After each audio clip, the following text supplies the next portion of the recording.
ਸਤਿ ਸ਼੍ਰੀ ਅਕਾਲ। दैनिक सवेरा 'ਚ ਤੁਹਾਡਾ ਸਵਾਗਤ ਹੈ ਤੇ ਮੈਂ ਹਰਮਨ। ਦੇਸ਼ ਭਰ ਵਿੱਚ ਅੱਜ ਦੁਸਹਿਰੇ ਦਾ ਤਿਉਹਾਰ ਮਨਾਇਆ ਗਿਆ। ਇਸੇ ਦੇ ਚੱਲਦੇ ਪੰਜਾਬ ਦੇ ਹਰ ਸ਼ਹਿਰ ਵਿੱਚ ਜਗ੍ਹਾ-ਜਗ੍ਹਾ ਰਾਵਣ, ਕੁੰਭਕਰਨ ਅਤੇ ਮੇਘਨਾਥ ਦੇ ਪੁਤਲੇ ਫੂਕੇ ਗਏ। ਦੁਸਹਿਰੇ ਦੇ ਤਿਉਹਾਰ ਨੂੰ ਲੈ ਕੇ ਲੋਕਾਂ ਵਿੱਚ ਭਾਰੀ ਉਤਸ਼ਾਹ ਰਹਿੰਦਾ ਹੈ। ਇਹ ਤਿਉਹਾਰ ਬਦੀ ਉੱਤੇ ਤੇ ਨੇਕੀ ਦੀ ਜਿੱਤ ਦਾ ਪ੍ਰਤੀਕ ਹੈ। ਇਸ ਦਿਨ ਸ਼੍ਰੀ ਰਾਮ ਚੰਦਰ ਨੇ ਰਾਵਣ ਦਾ ਵੱਧ ਕੀਤਾ ਸੀ। प्रधानमंत्री नरेंद्र मोदी आज हिमाचल दौरे दौरान इतिहासक कुल्लू दशहरा उत्सव ते पहुंचे। प्रधानमंत्री ने अटल सदन दी परिसर चों रथ यात्रा देखी और रघुनाथ जी के दर्शन किए। मोदी कुल्लू दशहरा त्योहार च शामिल होने वाले देश के पहले प्रधानमंत्री हैं। भगवान रघुनाथ की रथ यात्रा के नाल ही 7 दिन चलने वाले इंटरनेशनल कुल्लू दशहरा समागम का आगाज होया। यह पहली बार हो रहा है जदों कोई होर वड्डे नेता अजिहे वड्डे त्योहार में शामिल होए होण।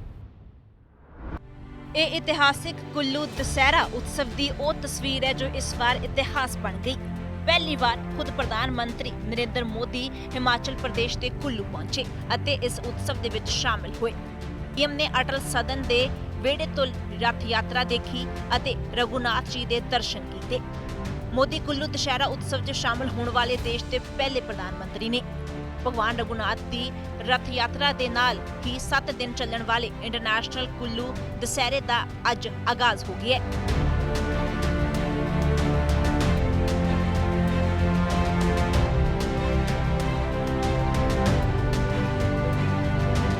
देवभूमि हिमाचल के लोगों की प्रभु आस्था के विचाले पीएम मोदी दियां ये तस्वीरां ऐतिहासिक ने।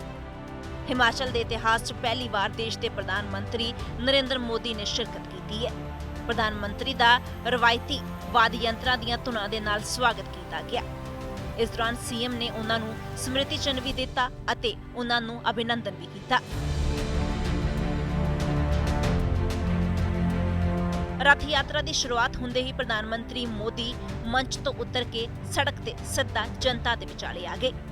अजिहा पहली बार हो रहा है जदों कि इन्ने वड्डे नेता इस शानदार उत्सव दे विच शामिल हो रहे हैं। प्रधानमंत्री मोदी भीड़ च चल के रथ तक पहुंचे और भगवान का आशीर्वाद लिया। जनता का हजूम दस रहा सी भगवान के प्रति उन्हां दी आस्था और पीएम के प्रति उन्हां दा प्यार। कुल्लू दा दशहरा 372 साल तो भगवान रघुनाथ की अगुवाई च मनाया जा रहा है। दशहरा उत्सव समिति के वलों हर साल दे वांग इस बार भी देवी देवतावां नूं निमंत्रण भेजे गए ने। सैकड़े देवी देवता कई किलोमीटर का लंबा सफर कर कुल्लू दशहरे च शामिल होंदे ने ते इस शानदार दशहरा उत्सव की शुरुआत हो गई है जो 11 अक्तूबर तक चलेगा। Bureau report, Dainik Savera TV.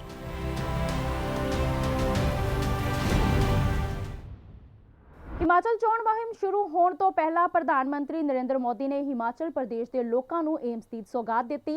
आज प्रधानमंत्री वालों अपने हिमाचल दौरे ते बिलासपुर विच एम्स का उद्घाटन किया गया। यह हिमाचल प्रदेश विकास की नवी कहानी लिखदियां तस्वीरां ने। बिलासपुर एम्स की सौगात प्रधानमंत्री मोदी ने दे दी है। साल 2014 तक हिमाचल में सिर्फ 3 मेडिकल कॉलेज थे जिसमें 2 सरकारी थे। पिछले 8 सालों में 5 नए सरकारी मेडिकल कॉलेज हिमाचल में बने हैं। 2014 तक अंडर और पोस्ट ग्रेजुएट मिलाकर सिर्फ 500 विद्यार्थी पढ़ सकते थे। आज ये संख्या 1200 से अधिक यानी 2 गुने से भी ज्यादा हो चुकी है। एम्स भी हर साल अनेक नए डॉक्टर बनेंगे। नर्सिंग से जुड़े युवा यहां ट्रेनिंग पाएंगे। और मुझे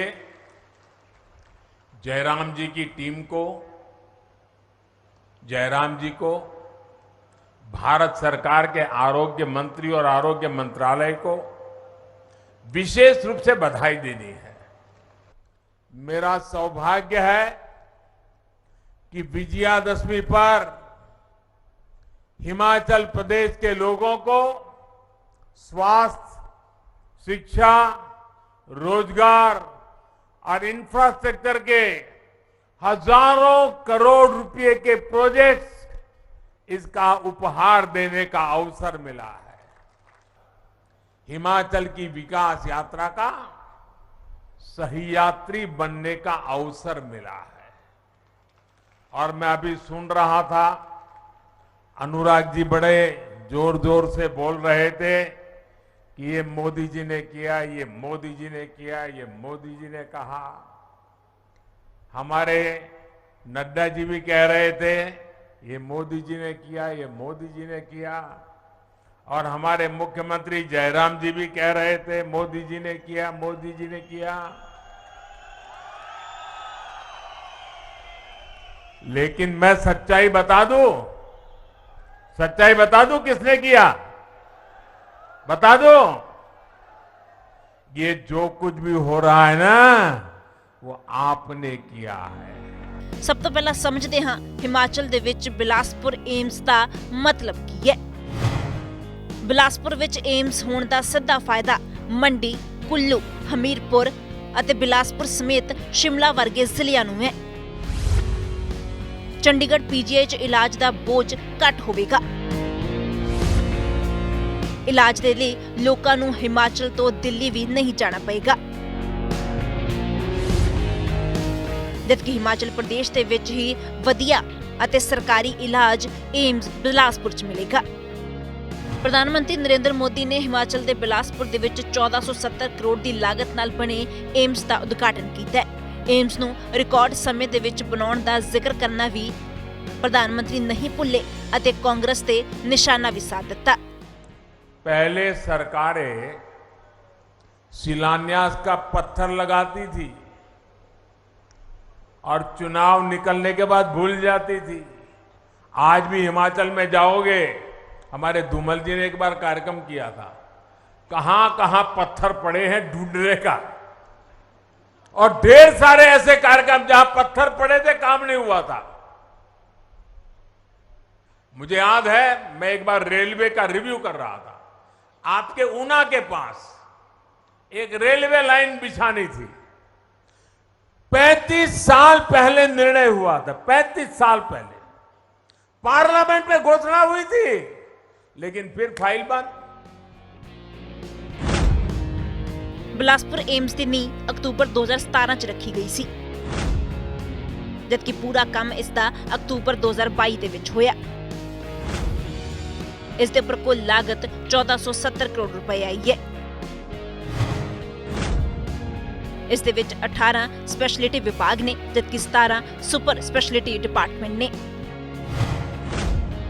1750 ਬੈੱਡਸ ਦੇ ਨਾਲ ਇਹ 18 ਮਾਡਰਨ ਸਰਜਰੀ ਵਾਲੇ ਰੂਮ ਵੀ ਇੱਥੇ ਮੌਜੂਦ ਨੇ।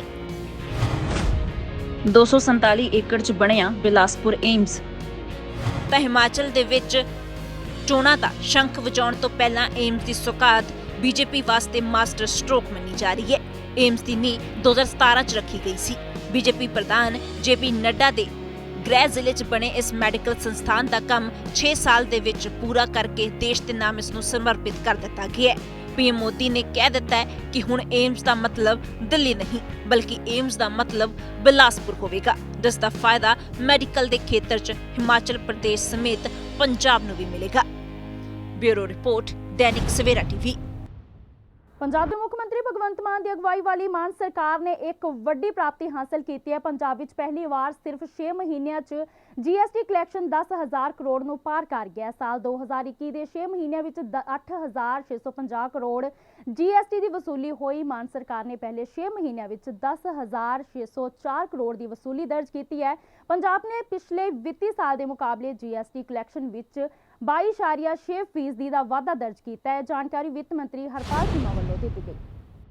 ਪੰਜਾਬ ਪੁਲਿਸ ਨੂੰ ਵਾਰਿਸ ਪੰਜਾਬ ਦੇ ਮੁਖੀ ਅੰਮ੍ਰਿਤਪਾਲ ਸਿੰਘ ਖਿਲਾਫ ਸ਼ਿਕਾਇਤ ਮਿਲੀ ਹੈ। ਉਸ ਤੇ ਇੱਕ ਪੱਤਰਕਾਰ ਭਗਤ ਸਿੰਘ ਦੁਆਬੀ ਨੂੰ ਧਮਕੀਆਂ ਦੇਣ ਦੇ ਦੋਸ਼ ਲਗਾਏ ਗਏ ਨੇ। ਪੰਜਾਬ ਪੁਲਿਸ ਵੱਲੋਂ ਦੱਸਿਆ ਗਿਆ ਹੈ ਕਿ ਫਿਲਹਾਲ ਮਾਮਲੇ ਦੀ ਜਾਂਚ ਕੀਤੀ ਜਾ ਰਹੀ ਹੈ।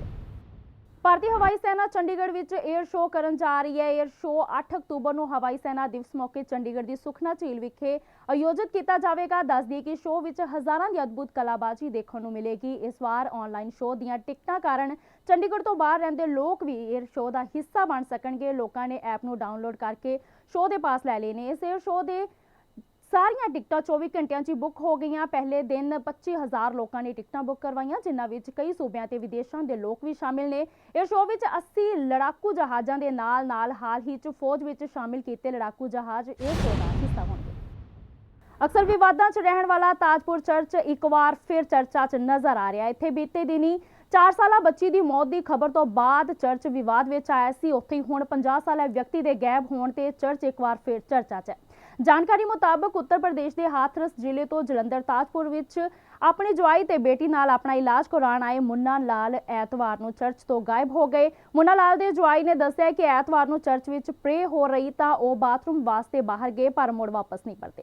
ਉਹਨਾਂ ਕਿਹਾ ਕਿ ਉਹਨਾਂ ਵੱਲੋਂ ਪਹਿਲਾਂ ਤਾਂ ਚਰਚ ਦੇ ਆਸ-ਪਾਸ ਉਹਨਾਂ ਦੀ ਭਾਲ ਕੀਤੀ ਪਰ ਉਹ ਨਹੀਂ ਮਿਲੇ। ਇਸ ਦੇ ਨਾਲ ਹੀ ਉਹਨਾਂ ਨੇ ਚਰਚ ਪ੍ਰਬੰਧਕਾਂ ਤੇ ਗੰਭੀਰ ਦੋਸ਼ ਲਗਾਏ ਨੇ। ਪੀੜਿਤ ਨੇ ਕਿਹਾ ਕਿ ਉਹਨਾਂ ਦੇ ਨਾਲ ਚਰਚ ਪ੍ਰਬੰਧਕਾਂ ਵੱਲੋਂ ਧੱਕਾ ਮੁੱਕੀ ਕੀਤੀ ਗਈ ਅਤੇ ਉਹਨਾਂ ਦਾ ਮੋਬਾਈਲ ਵੀ ਖੋਲਿਆ। ਕੈਬਨਿਟ ਮੰਤਰੀ ਗੁਰਮੀਤ ਸਿੰਘ ਮੇਥੇਰ ਅੱਜ ਜਲੰਧਰ ਦੇ ਪਿੰਡ ਰੁੜਕਾ ਕਲਾ ਪਹੁੰਚੇ, ਜਿੱਥੇ ਉਹ ਦੋਹਾ ਵਿਖੇ 7 ਤੋਂ 15 ਅਕਤੂਬਰ ਤੱਕ ਹੋਣ ਵਾਲੇ ਸਟਰੀਟ ਚਾਈਲਡ ਵਿਸ਼ਵ ਕੱਪ ਵਿੱਚ ਭਾਗ ਲੈਣ ਜਾ ਰਹੇ ਯੂਥ ਫੁੱਟਬਾਲ ਕਲੱਬ ਰੁੜਕਾ ਕਲਾ ਦੇ ਖਿਡਾਰੀਆਂ ਦੀ ਹੌਸਲਾ ਅਫਜ਼ਾਈ ਕਰਨ ਆਏ ਸਨ। ਇਸ ਮੌਕੇ ਉਹਨਾਂ ਕਿਹਾ ਕਿ ਮੁੱਖ ਮੰਤਰੀ ਭਗਵੰਤ ਮਾਨ ਦੀ ਅਗਵਾਈ ਹੇਠ ਪੰਜਾਬ ਸਰਕਾਰ ਹਰ ਪਿੰਡ ਵਿੱਚ ਖੇਡ ਸੱਭਿਆਚਾਰ ਨੂੰ ਪ੍ਰਫੁੱਲਿਤ ਕਰੇਗੀ। ਇਸ ਨਾਲ ਸੂਬੇ ਵਿੱਚ ਰਾਸ਼ਟਰੀ ਅਤੇ ਅੰਤਰਰਾਸ਼ਟਰੀ ਪੱਧਰ ਦੇ ਉੱਕੀ ਖਿਡਾਰੀ ਪੈਦਾ ਹੋਣਗੇ। ਉਹਨਾਂ ਕਿਹਾ ਕਿ ਖੇਡਾਂ ਵੱਲ ਪੂਰਾ ਧਿਆਨ ਦੇ ਕੇ ਸੂਬੇ ਨੂੰ ਖੇਡਾਂ ਦੇ ਖੇਤਰ ਵਿੱਚ ਫਿਰ ਤੋਂ ਮੋਹਰੀ ਬਣਾਉਣਾ ਪੰਜਾਬ ਸਰਕਾਰ ਦਾ ਮੁੱਖ ਟੀਚਾ ਹੈ, ਜਿਸ ਨੂੰ ਸੂਬੇ ਦੇ ਖਿਡਾਰੀਆਂ ਤੇ ਲੋਕਾਂ ਦੇ ਸਹਿਯੋਗ ਨਾਲ ਪੂਰਾ ਕੀਤਾ ਜਾਵੇਗਾ। ਸਿੱਧੂ ਮੂਸੇਵਾਲਾ ਕਤਲकांड 'ਚ ਗ੍ਰਿਫਤਾਰ ਕੀਤੇ ਗਏ ਗੈਂਗਸਟਰ ਦੀਪਕ ਟੀਨੂ ਦੇ ਫਰਾਰ ਹੋਣ ਤੇ ਵਿਰੋਧੀ ਧਿਰ ਦੇ ਨੇਤਾ ਪ੍ਰਤਾਪ ਸਿੰਘ ਬਾਜਵਾ ਦਾ ਬਿਆਨ ਸਾਹਮਣੇ ਆਇਆ। ਉਹਨਾਂ ਨੇ ਦੀਪਕ ਟੀਨੂ ਦੇ ਫਰਾਰ ਹੋਣ ਲਈ ਮੁੱਖ ਮੰਤਰੀ ਭਗਵੰਤ ਮਾਨ ਨੂੰ ਜ਼ਿੰਮੇਵਾਰ ਠਹਿਰਾਇਆ। ਉਹਨਾਂ ਕਿਹਾ ਕਿ ਗੈਂਗਸਟਰ ਭੱਜਿਆ ਨਹੀਂ, ਭਜਾਇਆ ਗਿਆ, ਇਸ ਲਈ ਹੋਰ ਕੋਈ ਨਹੀਂ, ਭਗਵੰਤ ਮਾਨ ਜ਼ਿੰਮੇਵਾਰ ਹੈ। ਉਹਨਾਂ ਕਿਹਾ ਕਿ ਸਿੱਧੂ ਮੂਸੇਵਾਲਾ ਕਤਲकांड ਨੇ ਪੂਰੇ ਪੰਜਾਬ ਅਤੇ ਦੇਸ਼ ਨੂੰ ਹਿਲਾ ਕੇ ਰੱਖ ਦਿੱਤਾ ਹੈ। ਸਰਕਾਰ ਨੇ ਮੂਸੇਵਾਲਾ ਦੀ ਸੁਰੱਖਿਆ ਘਟਾ ਕੇ ਬਹੁਤ ਹੀ ਗਲਤ ਕੰਮ ਕੀਤਾ ਹੈ ਤੇ ਮੂਸੇਵਾਲਾ ਕਤਲ ਦੇ ਲਈ ਉਹ ਸਿੱਧੇ ਤੌਰ ਤੇ ਭਗਵੰਤ ਮਾਨ ਜ਼ਿੰਮੇਵਾਰ ਹੈ। ਅੰਮ੍ਰਿਤਸਰ ਕੋਰਟ ਕੰਪਲੈਕਸ ਵਿੱਚ ਸਹੁਰੇ ਵੱਲੋਂ ਕੀਤੇ ਗਏ ਹਮਲੇ 'ਚ ਜ਼ਖਮੀ ਹੋਈ ਔਰਤ ਦੀ ਇਲਾਜ ਦੌਰਾਨ ਮੌਤ ਹੋ ਗਈ। ਬੀਤੇ ਦਿਨ ਪੇਸ਼ੀ ਭੁਗਤਣ ਆਈ ਮਹਿਲਾ ਤੇ ਉਸਦੇ ਸਹੁਰੇ ਵੱਲੋਂ ਤੇਜ਼ਧਾਰ ਹਥਿਆਰ ਨਾਲ ਹਮਲਾ ਕੀਤਾ ਗਿਆ ਸੀ। ਇਸ ਮਹਿਲਾ ਤੇ ਆਪਣੇ ਹੀ ਪਤੀ ਦਾ ਆਸ਼ਿਕ ਦੇ ਨਾਲ ਮਿਲ ਕੇ ਕਤਲ ਕਰਨ ਦਾ ਮਾਮਲਾ ਦਰਜ ਹੈ, ਜਿਸ ਤੋਂ ਬਾਅਦ ਸਹੁਰੇ ਨੇ ਦਿੱਤਾ ਇਸ ਘਟਨਾ ਨੂੰ ਅੰਜਾਮ। ਫਿਲਹਾਲ ਦੋਸ਼ੀ ਸਹੁਰੇ ਨੂੰ ਪੁਲਿਸ ਨੇ ਗ੍ਰਿਫਤਾਰ ਕੀਤਾ। ਪੂਰੇ ਦੇਸ਼ ਵਿੱਚ ਦੁਸਹਿਰੇ ਦੇ ਤਿਉਹਾਰ ਨੂੰ ਲੈ ਕੇ ਉਤਸ਼ਾਹ ਹੈ, ਪਰ ਚੰਡੀਗੜ੍ਹ ਦੇ ਸੈਕਟਰ 47 ਵਿੱਚ ਦੁਸਹਿਰੇ ਤੋਂ ਪਹਿਲਾਂ ਵੱਡੀ ਖਬਰ ਸਾਹਮਣੇ ਆਈ। ਕੁਝ ਸ਼ਰਾਰਤੀ ਅਨਸਰਾਂ ਵੱਲੋਂ ਰਾਵਣ ਦਹਨ ਤੋਂ ਸਮੇਂ ਤੋਂ ਪਹਿਲਾਂ ਹੀ ਮੇਘਨਾਥ ਦੇ ਪੁਤਲੇ ਨੂੰ ਅੱਗ ਲਗਾ ਦਿੱਤੀ ਗਈ। ਜਿਸ ਮੈਦਾਨ 'ਚ ਚੱਲ ਰਹੀ ਸੀ ਤਿਆਰੀ, ਉੱਥੇ ਹੀ ਕੁਝ ਨੌਜਵਾਨ ਫਾਰਚੂਨਰ ਗੱਡੀ ਲੈ ਕੇ ਆਏ ਅਤੇ ਅੱਗ ਲਗਾ ਕੇ ਮੌਕੇ ਤੋਂ ਫਰਾਰ ਹੋ ਗਏ। ਚੰਡੀਗੜ੍ਹ ਪੁਲਿਸ ਵੱਲੋਂ ਕੀਤੀ ਜਾ ਰਹੀ ਇਸ ਪੂਰੇ ਮਾਮਲੇ ਦੀ ਜਾਂਚ। ਅੰਮ੍ਰਿਤਸਰ ਵਿਖੇ BSF ਨੂੰ ਮਿਲੀ ਵੱਡੀ ਸਫਲਤਾ। BSF ਦੇ ਜਵਾਨਾਂ ਨੇ ਫੈਂਸਿੰਗ ਦੇ ਨੇੜਿਓਂ ਬਰਾਮਦ ਕੀਤੀ ਕਰੋੜਾਂ ਰੁਪਏ ਦੀ ਹੈਰੋਇਨ। BSF ਨੇ ਦੱਸਿਆ ਕਿ ਫੈਂਸਿੰਗ ਦੇ ਕੋਲ ਬਰਾਮਦ ਹੋਏ ਹੈਰੋਇਨ ਦੇ 4 ਪੈਕੇਟ ਅਤੇ ਨਾਲ ਹੀ 9 mm ਦੇ ਜਿੰਦਾ ਕਾਰਤੂਸ ਵੀ ਬਰਾਮਦ ਹੋਏ ਨੇ। BSF ਵੱਲੋਂ ਇਲਾਕੇ 'ਚ ਸਰਚ ਅਭਿਆਨ ਚਲਾਇਆ ਜਾ ਰਿਹਾ ਹੈ। ਨਾਗਪੁਰ ਵਿੱਚ RSS ਦੇ ਸਮਾਗਮ ਵਿੱਚ ਪਹਿਲੀ ਵਾਰ ਕਿਸੇ ਮਹਿਲਾ ਨੇ ਹਿੱਸਾ ਲਿਆ। ਇਸ ਮੌਕੇ ਮੁੱਖ ਮਹਿਮਾਨ ਵਜੋਂ ਸੰਤੋਸ਼ ਯਾਦਵ ਮੌਜੂਦ ਹੋਏ।